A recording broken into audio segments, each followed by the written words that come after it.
లోకంలో చాలా మంది ఉన్నారు.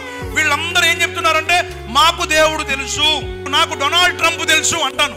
నిజంగా డొనాల్డ్ ట్రంప్ నాకు తెలిసినట్టు లెక్క. తెలియడం అంటే అర్థం ఏంటి? ఇక్కడ ఉన్న వాళ్ళందరూ కూడా డొనాల్డ్ ట్రంప్ తెలుసు.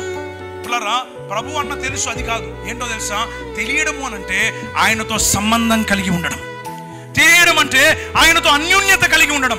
తెలియడం అంటే హ్యావింగ్ అ రిలేషన్షిప్. ఇప్పుడు ఆయన తెలియడం అంటే ఆయన అభిరుచులు మనకు తెలియడం, ఆయన ఉద్దేశాలు మనకు తెలియడం, ఆయన ఆలోచనలు మనకు తెలియడం, ఆయన దృక్పథం మనకు తెలియడం, అప్పుడు ఆయన ఎలా వెంబడించాలో మనకు తెలియడం. ఇది తెలియడం అంటే. దానియేలు ఒక రోజు ఈ మాట అన్నాడు. ఏమన్నాడు తెలుసా? తమ దేవుణ్ణి ఎరుగువారు బలము కలిగి గొప్ప కార్యములు చేస్తారు. ఆమేన్.